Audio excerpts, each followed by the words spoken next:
वृंदावन को श्वान। अय मन, तू वृंदावन का कुत्ता बन जाए तो बड़े सौभाग्य की बात है। श्रीपाद प्रबोधानंद जी कह रहे, मैं बाहर ब्रह्मा के पद को प्राप्त करके सुखी नहीं रहूंगा, मुझे वृंदावन में नाली का कीड़ा बना दो, मुझे स्वीकार है।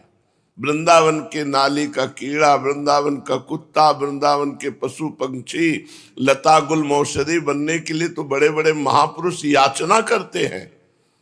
फिर यदि तुम इनके प्रति अपराध बुद्धि करोगे तो तुम्हारा कहां ठौर बनेगा।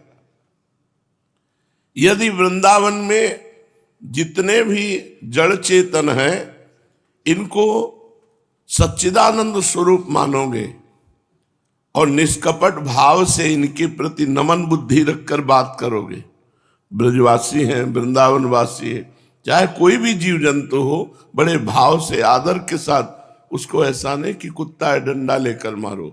हटाना है तो हाथ जोड़ो, पहले मन से प्रणाम करो, फिर डंडा लेके हटाओ। उनको ऐसे अपमानित मत करो, ये सब महापुरुष हैं। अगर आपको ऐसा है कि भय लग रहा है, डंडा लेके हटाना ही है, तो पहले मन से प्रणाम करो, चाहे बंदर हो, चाहे कुत्ता हो, चाहे पशु पक्षी हो, फिर डंडे का प्रयोग करके भगाओ। पहले प्रणाम करो, प्रभु आप इस रूप में हो नाथ, मैं डर रहा हूं इसलिए मैं डंडा लेकर आपको भगा रहा हूं। ये भगवान के निज जन है, ये सच्चिदानंद रूप है। निष्कपट भाव से यदि ऐसी बुद्धि करोगे तो तुम राधा प्रिय हो जाओगे और राधा किशोरी की सेवा के योग्य सहचरी रूप की प्राप्ति हो जाएगी। यहां कुछ कठिन नहीं है, ये वृंदावन धाम है। यदैव सच्चिद स्वरूप बुद्धि, यदि ये बुद्धि बनी रही कि सच्चिदानंद रूप है वृंदावन के वासी, ब्रजवासी, यहाँ के पशु पक्षी, तो वृंदावन स्थिर जंगमेशु, जो जड़ चेतन वृंदावन स्थिर जंगम है, ये सब सच्चिदानंद रूप है। श्यान निर्वलीकम पुरुषस्तदैव चकास्ति राधा प्रिय से विरूपा, वह मनुष्य जो वृंदावन के जड़ चेतन में भगवत बुद्धि करता है, इतने मात्र से किशोरी जी का कृपा कटाक्ष प्राप्त करने का अधिकारी हो जाएगा और श्री जी के श्रीअंग सेवा में पहुंच जाएगा। सहचरी वपु धारण कर। गुरुदेव भगवान ने कहा कि बाहर से उड़कर पक्षी वृंदावन में आ जाए और अखंड वास करके यहीं मर जाए तो सहचरी रूप को प्राप्त होता है। बोलो पक्षी क्या साधना करेगा, वो धाम की कृपा से सहचरी वपु प्राप्त कर लेगा। हम तो मनुष्य शरीर से कुछ न कुछ राधा हरि जपते ही है। वृंदावन वास करोगे कुछ न कुछ तो भजन करना ही पड़ेगा, और नहीं अगर हो पा रहा तो धाम वास रूपी परम भजन तो हो ही रहा है, तो हमको सहचरी रूप की प्राप्ति निश्चित होगी। राधा प्रिय से विरूपा, बस वृंदावन वासी के प्रति अपराध भाव न करो। सकल विभव सारम सर्वधर्मैक सारम, सकल भजन सारम सर्व सिद्धैक सारम, सकल महिम सारम वस्तु वृंदावनांत, सकल मधुरिमांभो राशि सारम विहारम। वृंदावन सकल विभव सारम, समस्त वैभव का सार है। अनंत कोटि ब्रह्मांड नायक परात्परीश भगवान श्री कृष्ण और उनके हृदय का मूर्तिमान प्रेम प्रिया जो जहां आसक्त है, जहां के वैभव में आसक्त हैं, जहां की शोभा में आसक्त हैं, उस वृंदावन की वैभव की समानता कौन कर सकता है। जिस वृंदावन की रज की समानता वैकुंठ नहीं कर सकता, रज की तुल वैकुंठ नहीं और लोक की माही, उस वृंदावन के वैभव का वर्णन कौन करे। बोले सकल विभव सारम, समस्त संपदाओं का वैभवों का सार संपदा वाला वृंदावन है। सकल भजन सारम, जितने भी भजन पद्धतियां हैं, सिद्धांत, सबका सार है प्रेम, और प्रेम का सार है नित्य विहार रस भजन, महामाधुर्य रस। सकल सर्वधर्मैक सारम, जितने भी धर्म है कर्म है सबका सार है प्रेम। श्रीधाम वृंदावन प्रेम समुद्र है। श्रीधाम वृंदावन नित्य विहार रस भजन की भूमि है। सर्व सिद्धैक सारम, समस्त सिद्धियों को प्रदान करने वाला श्रीधाम वृंदावन है। सकल महिमा सारम, जितनी भी पुरिया धाम सबकी महिमा है, उनमें सर्वश्रेष्ठ वृंदावन धाम प्रेम धाम है। वृंदावनांतः सकल मधुरिमांभो राशि सारम विहारम, समस्त महिमा और समस्त माधुर्य भजन का सार समुद्र श्रीधाम वृंदावन है। याचना करो कि तुम्हें वृंदावन वास का सौभाग्य प्राप्त हो। हरिराम व्यास जी एक पद में कहते हैं कि यदि मुझे वृंदावन वास करने को मिल जाए, रूखा सूखा खाकर यहां धाम में पड़ा रहूंगा, साधु महात्माओं की संगति करने को मिलेगी, प्रेमी जनों का संग करने को मिलेगा, भगवान की चर्चा मिलेगी, इसलिए हे कृपालु राधापति मेरे तन को वृंदावन में वास दे दो। मेरे तन सो वृंदावन सो हरि जिन हो बिछो, अरु यह साधु संग जिन छूटो ब्रजवासिनु सो छो। हे हरि, हमारे शरीर से वृंदावन से कभी बिलगाव ना हो।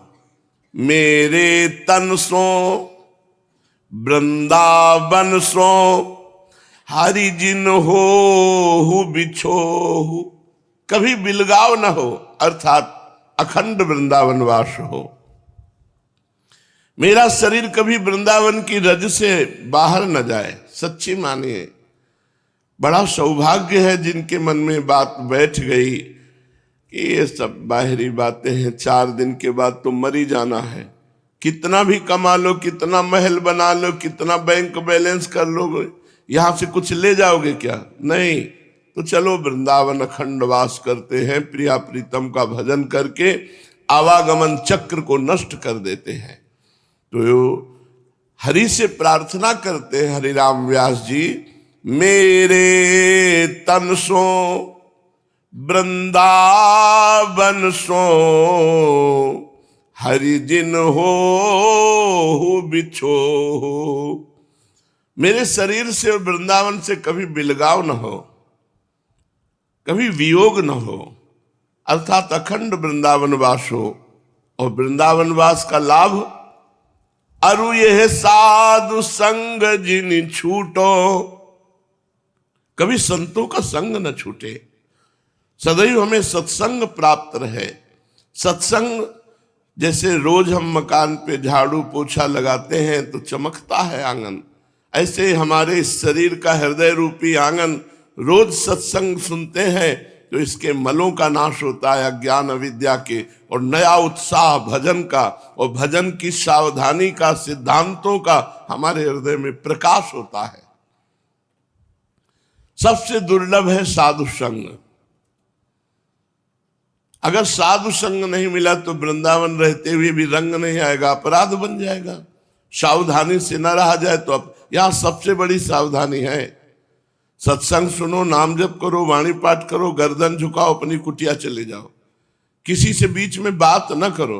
बात करोगे तो निंदा स्तुति हो जाएगी किसी की। किसी के दोष दर्शन न करो, जो मन भावे सो कर रहा है। भगवान सबके रक्षक हैं, भगवान सबके स्वामी हैं, हम तो दास हैं। प्रणाम किया चल दिया, जो गलत कर रहा है उसको भी प्रणाम किया चल दिया, ना उसकी चर्चा की ना उसका चिंतन किया कि ये गलत कर रहा, ना गलत कर रहा, भगवान जाने। प्रभु जिसको जैसे चला रहे हैं वो चल रहा है, हमें जैसे चला रहे हैं हम चल रहे हैं। अरु यह साधु संग जिन छूटो ब्रजवासिनु सो छो। ब्रजवासियों से दुलार हो। बहुत प्यारे हैं ब्रजवासी जन, भगवान के पार्षद हैं, बड़े कृपालु हैं। केवल इनकी वाणी भले कठोर नजर आवे, बोलने का जो इनका अभ्यास है वो थोड़ा कठोर नजर आएगा, लेकिन हृदय इनका बहुत प्रेमी है। वाणी से हो सकता है तू तय अरे ऐसे बात करने का स्वभाव है, यहाँ की भाषा ही है, तू तय से बात होती, चाहे जितना बड़ा सम्माननीय व्यक्ति हो, ये जब बात करेंगे तो तू शब्द का प्रयोग होगा, तय शब्द का, ये ब्रज भाषा के अंतर्गत है। तो ऐसा लगेगा इनका बोलना कठोर है, लेकिन हृदय के बड़े प्रेमी हैं। यहाँ के जितने भी पुराने संत हुए हैं सब ब्रजवासियों की चरण धूलि माथे पे धारण किए हैं, सब ब्रजवासियों के अन्न का महत्व रखा है, सब ब्रजवासियों को सम्मान करते रहे। इनके सामने कभी ऐसी अहंकार भरी वृत्ति नहीं रखनी चाहिए कि तुम ब्रजवासी तो हम भी तो ब्रजवासी हैं। नहीं, हम तुम्हारी कृपा से ब्रजवासी हैं, हम तुम्हारी चरण रज की आशा रखते हैं, हम तुम्हारे कृपा कोर की आशा रखते हैं, हम आपकी ही कृपा से ब्रजवासी हैं। आप तो भगवत कृपा से ब्रजवासी हो, हम आपकी कृपा से ब्रजवासी हैं, आपकी चरण रज की अभिलाषा। जब उद्धव आदि ब्रजवासियों की चरण अभिलाषा करते हैं, ब्रह्मा शिव आदि, तो अपने लोग तो बहुत क्षुद्र जीव हैं, कभी ब्रजवासियों से अकड़ कर ऐठ कर ना बोलें कि हम भी तो ब्रजवासी हैं। नहीं, संतों का संग और ब्रजवासियों से प्रेम और वृंदावन का अखंड वास, अरे बस बात बन गई। देहु कृपाल कृपा करी मोको, राधापति सो मोह विषयी विषय, कनक कामिनी सो मोहि करो निर्मोह, मेरे तन सो वृंदावन सो हरि जिन हो बिछो। हे हरि, आप बड़े करुणामय हो, आप कृपा करके मुझे प्रिया प्रीतम से मोह करा दो। मोह जैसे अपनी माँ से होता है, पिता से होता है, पुत्र से होता है, पत्नी से होता है, मित्र से होता है, अपने शरीर से होता है, ये सब जगह से हट जाए मोह और केवल प्रिया प्रीतम से लग जाए, उसी को प्रेम कहते हैं। सबकी ममता ताग बटोरी, मम पद मनहि बांधि बर डोरी। सब जगह से मोह हट जाए। हे हरि, ऐसी कृपा करके हमारे हृदय में वृत्ति प्रकट कर दो कि केवल राधा वर से मोह हो, केवल राधा पति से मोह हो, केवल प्रिया प्रीतम से मोह हो, और विषयी पुरुषों का संग और विषय भोग और कनक कामिनी, इनसे हमें निर्मोह कर दो। इनके प्रति हमारा कोई लगाव न हो, न विषयी पुरुष से, न विषय भोगों से, न कनक कामिनी से, इससे निर्मोह कर दो और राधापति सो मोह कर दो, राधा वर सो मोह कर दो।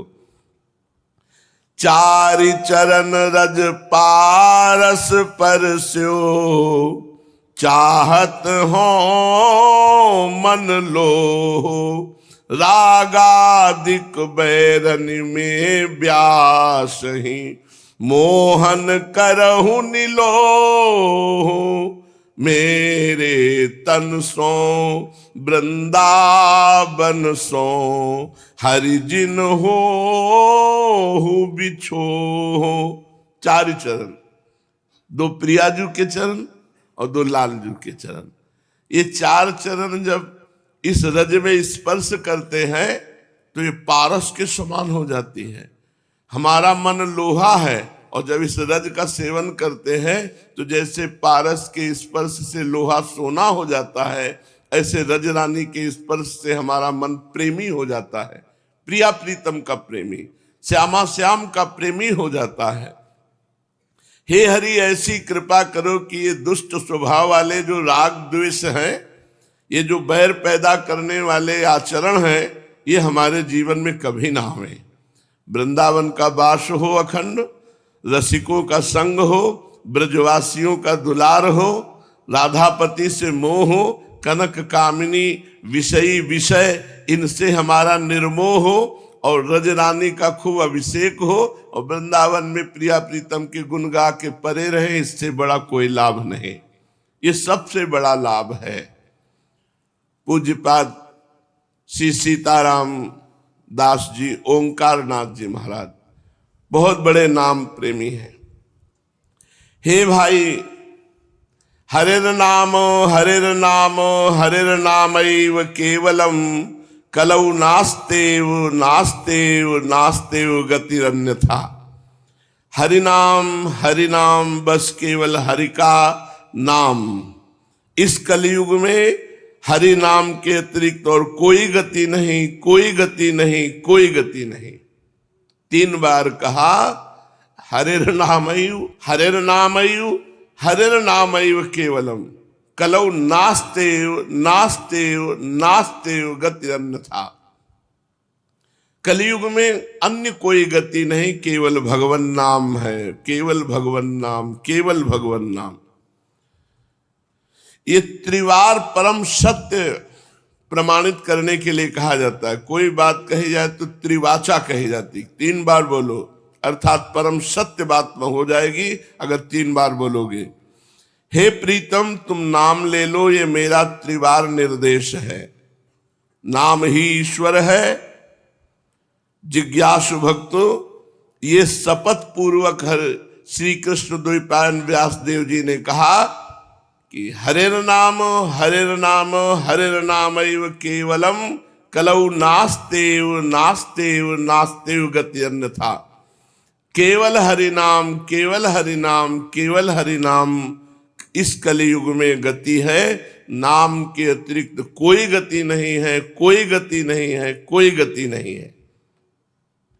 शपथ पूर्वक 3 बार आश्वस्त करता हूं कि भगवान का नाम ही एकमात्र गति है। भगवान के नाम के सिवाय सतोगुण, रजोगुण, तमोगुण से बच जाए बहुत कठिन बात है। और इन गुण का चक्कर ऐसा है कि अभी कसम खाया कि ये नहीं करूंगा, और जहां रज और तम मिश्रित गुण आया तो तुरंत कसम भूल जाओगे और वही काम कर बैठोगे। जब तुम तमोगुण में रहोगे तब तुम्हें आलस्य, तंद्रा, भ्रम, अज्ञान ये अभिभूत कर रखेगा। अगर तुम मेरा नाम लोगे तो तमोगुण पर विजय प्राप्त कर लोगे और हर समय तुम्हारे हृदय में आनंद रहेगा। जब तुम रजोगुण में रहोगे तब विषय भोग, अपने शरीर की मान प्रतिष्ठा, लोकैषणा, आरोग्य, यश, कीर्ति, इनकी चाह होने लगेगी। यदि तुम मेरा नाम लोगे तो रजोगुण का प्रभाव तुम्हारे ऊपर नहीं पड़ेगा। तुम्हारे हृदय में हर समय नाम विराजमान है तो तमोगुण का प्रभाव नहीं पड़ेगा। आएगा पर प्रभाव नहीं डालेगा, रजोगुण आएगा पर प्रभाव नहीं डालेगा। जब तुम शतोगुण में रहोगे तो स्वधर्माचरण, पूजा पाठ, जप आदि, दया आदि ये सात्विक भाव रहेंगे, लेकिन ये भी बांधने वाले हैं। यदि तुम मेरा नाम लोगे तो तुम गुणातीत हो जाओगे। निरंतर नाम जप करने वाले के हृदय में ब्राह्मी अवस्था जागृत हो जाती, भगवदाकार वृत्ति। तुम कृतार्थ हो जाओगे, तीनों गुणों को जीत लोगे। इसीलिए कहा है हरेर नाम हरेर नाम एव केवलम। सतोगुण में नाम, रजोगुण में नाम, तमोगुण में नाम जप करो तो गुणातीत हो जाओगे। तुम जो एक भाव में सदैव एक रस में स्थिर नहीं रह पाते हो, सैकड़ों चंचलताएं तुम्हारे को विक्षेप देती हैं। कुछ तो पूर्व जन्मों के कर्म दोषों का परिणाम है और कुछ है वर्तमान के सुने देखे हुए भोगों की चंचलता। तुम मेरा नाम लो, कोई भी कर्म दोष नहीं रह जाएगा। पूर्व जन्म का कोई भी कर्म दोष तुम्हें विक्षेप नहीं डालेगा। मेरा नाम लो। इस जन्म के नाना प्रकार के भोग, अपराध की प्रवृत्तियां जो तुम्हें कष्ट देने वाली है, विक्षेप देने वाली है, वो सब नष्ट हो जाएंगी। पूर्व जन्म के कर्म दोष और इस जन्म के जो देखे सुने भोगे हुए विक्षेप प्रदान करने वाले हैं, वो सब नाम जप करने से नष्ट हो जाएंगे। अरे 2 जन्मों की बात ही नहीं कह रहा, पूर्व जन्म और इस जन्म। शास्त्रों, करोड़ों, अनेकों जन्मों के पापाचरण, पुण्याचरण ये सब भस्म हो जाएंगे। पाप और पुण्य दोनों जब भस्म होते हैं तब भगवत प्राप्ति होती है। और ये नाम करेगा, इसलिए खूब नाम जप करो। जन्म जन्म में तुम्हारे द्वारा न जाने कितने कुकर्म किए गए हैं, वो सब जमा है तुम्हारे संचित कर्म के रूप में। नाम जप करो तो भस्म हो जाएंगे, अन्यथा दूसरा कोई उपाय नहीं है। नाम जप कर्मों का क्षय कर देगा, नाश कर देगा। तुम केवल मेरा नाम लो, इस जन्म पर विजय पाओगे। पूर्व जन्म के सब कर्म भस्म हो जाएंगे, आवागमन मिट जाएगा। केवल मेरा नाम लो और बचपन से नाम जप का अभ्यास करो। ये जिन लोगों को ये भ्रम है कि ये अवस्था कोई भजन करने की है, क्या बचपन की अवस्था, जवानी की अवस्था ये भोगों के लिए है, बुढ़ापा है भजन का।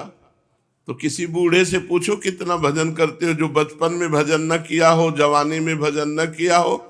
जिसने बाल्यावस्था, जवानी में भजन नहीं किया, वो बुढ़ापा में परपंच के सिवा भजन नहीं कर सकता। भजन कोई खिलवाड़ नहीं है। तो पूज्य बाबा कह रहे हैं बचपन से भजन करो। बचपन से माता पिता को चाहिए कि 5 मिनट ही सही अपने बच्चों को बैठा लें। देखो तुम्हारे लिए नाश्ता तैयार कर रहे हैं, तुम 5 मिनट राधा राधा नाम का कीर्तन करो, फिर आप देखना आपके बच्चे कितने उन्नतिशील होंगे। ये जो आप अपने बच्चों को टीवी दिखाते हो, आधुनिकता सिखाते हो और नाना प्रकार की संसारिकता के साज सजाते हो, यही तुम्हारे गले में पैर रखकर मारेंगे। तो हजारों ऐसे संसार में केस हो रहे हैं। ये जो आधुनिकता बढ़ रही ना, अपने बच्चों को माता पिता बालकें बुलावें, उदर भरे सोई जतन से। अगर धर्म नहीं सिखाओगे, नाम जप नहीं सिखाओगे, अध्यात्म नहीं सिखाओगे, तो यही तुम्हें डंडों से मारेंगे, यही तुम्हारी जान के घातक बन जाएंगे, राक्षस हो जाएंगे। ये इनके संस्कार डालो, छोटे छोटे बच्चों को बैठा लो, भागवत कथा सुनाओ, रामायण सुनाओ, नाम कीर्तन करवाओ, स्वयं नाम कीर्तन करो, बोलो राधा राधा बोलो, नाम कीर्तन करवाओ, नाम जप करवाओ, तो यही आगे चलकर धर्मात्मा बनेंगे। नाम जापक का हृदय इतना शीतल और द्रवित होता है कि वो ऐसे कठोर बात सोच ही नहीं सकता है। सोचो, माँ और पिता ये तो साक्षात भगवान की प्रतिमूर्ति है, जो इनका अपमान करते हो कितने बड़े राक्षस होंगे।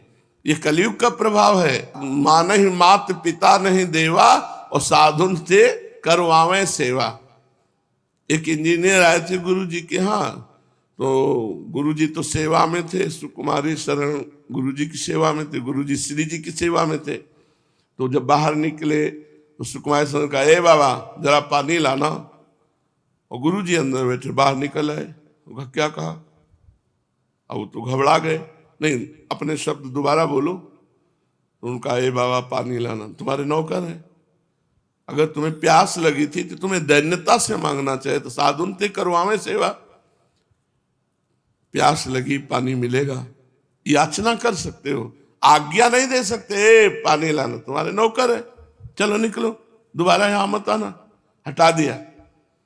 ये कलयुग का प्रभाव। मां नहीं मात, पिता नहीं देवा, साधुन ते करवावे सेवा। जो बाल्यावस्था में संस्कार डाले जाते हैं उनका बड़ा प्रभाव होता है। बाल्यावस्था में सिखाया गया था, माता पिता के चरण छुओ, चाचा के चरण छुओ, बड़े भैया के चरण छुओ। जब भगवान अपने भ्राता से इस तरह का प्रेम करते हैं, माता से इस तरह का प्रेम करते हैं, अपने परिवार, संपूर्ण जीवन जीने की कला रामचरितमानस सिखाती है। भगवान मर्यादा पुरुषोत्तम श्री राम स्वयं आचरण वो करके माता पिता को प्रातः काल उठ के रघुनाथा, मात पिता गुरु नावहि माथा। माता पिता गुरुजन माने बड़े बूढ़े बुजुर्ग, सबके चरण छूना। अगर आप नहीं सिखाओगे तो थप्पड़ चलाना संसार सिखा देगा, वो आपको खूब अच्छे से पूजेंगे फिर बाद में। चाहिए माता पिता को अपने बालकों को बुलाकर धर्म शास्त्र सुनाएं बैठा कर। ये ना समझो बालक हैं, संस्कार पढ़ रहे हैं, जब गर्भ में प्रहलाद जी को नारद जी ने भगवत चर्चा सुनाई, मंत्र उपदेश आदि, तो इतने बड़े महाभागवत बन गए। आप बाहर बैठाल कर बालकों को यदि नाम जप, नाम कीर्तन, भगवत कथा सुनाओगे तो बड़े अच्छे संस्कार वाले बालक बनेंगे। सच्ची कहते हैं, अपने से बड़ों के सामने ऐसे ही बात करने को होता है। क्यों? बचपन से संस्कार डाले गए। कभी आंख में आंख मिलाकर बात करने की हिम्मत नहीं अपने बड़ों से, ऐसे ही बात होती है, क्योंकि ऐसा संस्कार डाला गया। अब बचपन से तुम उद्दंडता का संस्कार डालते हो बच्चों में, तो जवान होकर वो उद्दंड बन जाते हैं। इसलिए बचपन से नाम जप का अभ्यास डालो अपने बच्चों को, तो आगे चलकर वो बहुत अच्छे गृहस्थ बनेंगे। और जवानी में काम क्रोधादि का आवेश होता है, बड़े कुकर्म आचरण करने की प्रवृत्ति होती जवानी में। अगर नाम जप करोगे तो सुकर्म आचरण बनेंगे, कुकर्म आचरणों से बच जाओगे। वर्तमान में जो किया जाता है भविष्य वही निर्माण होता है। अगर वर्तमान में आप नाम जप कर रहे हो, भगवत चर्चा सुन रहे हो, संत समागम कर रहे हो, भगवत आराधना कर, भविष्य तुम्हारा परम उज्जवल परम मंगल में। और वर्तमान में तुम शराब पी रहे हो, व्यभिचार कर रहे हो, मांस खा रहे हो, तो तुम्हारा राक्षस हो, तुम्हारा परिणाम बड़ा राक्षसी तैयार है, भोगना पड़ेगा। भूत, वर्तमान और भविष्य तीनों कालों पर वही विजय प्राप्त कर लेता है जो नाम जप करता है। तीन उपाधियां इस शरीर की हैं, स्थूल शरीर, सूक्ष्म शरीर, कारण शरीर। इसलिए 3 बार कहा नास्तेव नास्तेव नास्तेव गति अन्यथा। स्थूल शरीर पावन हो जाएगा, सूक्ष्म शरीर पावन हो जाएगा और कारण शरीर भी पावन हो जाएगा यदि आप नाम जप करोगे। भूत पावन हो जाएगा, भविष्य पावन हो जाएगा, वर्तमान तो पावन है ही नाम जापक का। सतोगुण, रजोगुण, तमोगुण तीनों से आप गुणातीत हो जाओगे। ये त्रिवार नाम का भाव सीताराम दास जी महाराज बता रहे हैं। ये शरीर जो 5 प्राण, मन और बुद्धि और 10 इंद्रियां, ये बहुत अपवित्र हो गए हैं। माया का चिंतन, भोगों को भोगते हुए नाना प्रकार के कुमार्गगामी प्रवृत्तियों में नाम जप करो, तुम्हारा मन पवित्र हो जाएगा, तुम्हारे प्राण पवित्र हो जाएंगे, तुम्हारी बुद्धि पवित्र हो जाएगी, तुम्हारी इंद्रियां पवित्र हो जाएंगी, तुम निरुपाधि हो जाओगे, उपाधि रहित भगवान है। केवल मेरा नाम लो। 3 अवस्थाएं हैं, जागृत, स्वप्न, सुषुप्ति। तीनों अवस्थाओं पर विजय पाकर तुम चिरस्थायी शांति प्राप्त कर लोगे। इसलिए तुम सर्वदा मेरा नाम लो। 3 लोक हैं, भूलोक, भुवालोक, स्वर्गलोक। तुम तीनों लोकों से विरक्त हो जाओगे, कोई भी भोग तुम्हें आकर्षित नहीं कर पाए। कितना सुंदर नास्तेव नास्तेव नास्तेव 3 बार की बात का विवरण कर। सतोगुण, रजोगुण, तमोगुण, तीनों गुणों से तुम गुणातीत हो जाओगे। यदि तुम नाम जप कर रहे हो तो भूत, भविष्य, वर्तमान तीनों तुम्हारे पावन हो जाएंगे। यदि तुम नाम जप कर रहे हो तो स्थूल, सूक्ष्म, कारण तीनों शरीर तुम्हारे पावन हो जाएंगे। यदि तुम नाम जप कर रहे हो तो तुम्हारा जागृति, स्वप्न, सुषुप्ति ये तीनों पावन हो जाएंगे। सर्वदा मेरा नाम लो, तीनों लोकों में तुम्हारी कीर्ति होगी और तीनों लोकों के भोग तुम्हें आकर्षित नहीं कर पाएंगे। यदि तुम नाम जप करोगे, कोई भी कामना तुम्हें बाधा नहीं पहुंचा सकेगी। लेकिन मनुष्य अपने पूर्व कर्मों से इतना विवश बंधा हुआ है कि वो सुनकर भी नाम जप नहीं करता। नाम जप करे तो कर्म परतंत्रता नष्ट हो जाए, पर वो नाम जप नहीं कर पाता। इतनी कर्म परतंत्रता है कि वो प्रपंच में लगा रहता है, नाम की महिमा सुनकर भी नाम जप नहीं कर पाता। और नाम जप के सिवा कोई इस कलिकाल में माया से मोक्ष नहीं प्राप्त कर सकता। इसलिए अवश्य में वो भोक्तव्यम कृतम कर्म शुभाशुभम ना भुक्तम क्षीयते कर्मो कल्प कोटि सतैरपि। जो तुम कर्म कर रहे हो तुम्हें भोगना पड़ेगा। ये कर्म सैकड़ों कल्प बीत जाने पर भी ज्यों का त्यों रखा मिलेगा, बिना भोगे नष्ट नहीं होगा। ना भुक्तम क्षीयते कर्म कल्प कोटि सतैरपि। ये बड़ी विचित्र बात है। 100 कल्पों तक आज का किया हुआ कर्म रखा मिलेगा और तुम्हें भोग के ही मिटाना पड़ेगा। एक सामर्थ्य केवल है नाम में, वो काट सकता है तुम्हारे सैकड़ों अनंतों जन्मों के कर्म फलों को। अच्छे और बुरे कर्म, शुभ और अशुभ, ये हमारे बहुत जन्मों के जमा है। जब पुण्य कर्म का फल उदय होता है तो सुख मिलता है, और जब पाप कर्म का फल उदय होता है तो दुख मिलता है। इसीलिए हर प्राणी सुख दुख भोगता हुआ आगे बढ़ रहा है। कितना भोगेंगे, इतना स्टॉक जमा है। एक एक कर्म का फल कितने कितने जन्म तक भोगना पड़ेगा। सुख और दुख इन दोनों से अलग है भगवदानंद। सुख और दुख दोनों से अलग है भगवदानंद। और हमारे बैंक में केवल सुख ही दुख वाले शुभ और अशुभ कर्म जमा है, इसलिए कोई विकल्प नहीं है। उन कर्मों को जो बैंक में जमा है उनको नष्ट कर दे, जो संचित कर्म कहते, कोई विकल्प नहीं है। एक ही केवल है नाम जप, नाम कीर्तन। अगर आप नाम जप और नाम कीर्तन के द्वारा उनको नष्ट नहीं किया तो घोर दंड देने के लिए उतावले वो खड़े हैं कर्म। पुराने खत्म नहीं हो पाएंगे, इतने जमा है कि उसमें हम करोड़ों जन्म भोगे तो भी नहीं खत्म होंगे।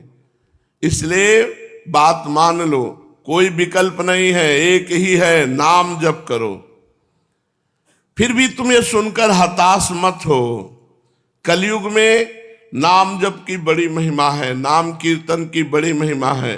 तुम्हारे करोड़ों असंख्यों जन्मों के और वर्तमान के और क्रियमाण जो आगे होंगे, इन सबके फलों को नष्ट कर देगा नाम, और अपना महामहिमा में फल प्रकाशित करेगा परमानंद। ये बहुत बढ़िया बात है। संचित कर्मों को भस्म करके वर्तमान में जो आपके क्रियमाण हो रहे हैं, इनके भी प्रभाव को नष्ट करके प्रारब्ध भोगने की सामर्थ्य देकर नाम तुम्हें निहाल कर देगा। केवल नाम लो, इसलिए त्रिवार कहते हैं, केवल नाम लो। वैखरी मध्यमा पश्यंती, नाम जप के द्वारा इन 3 सीमाओं का उल्लंघन करके परावाणी में पहुंच जाओ। निरंतर स्वयं नाम चलने लगेगा। परावाणी में जब नाम होता है तो निरंतर स्वतः होता है। इसलिए इन तीनों पर विजय प्राप्त करो, वैखरी मध्यमा पश्यंती। इसलिए त्रिवार कहा। देखो, अखिल विश्व का आदि स्पंदन प्रणव है। ये प्रणव ही मेरा प्रिय नाम। सुषुम्ना में प्रणव ध्वनि के अतिरिक्त अन्य ध्वनि का उद्गम केवल असंभव ही है। आ उ मा, इसमें भी 3 है।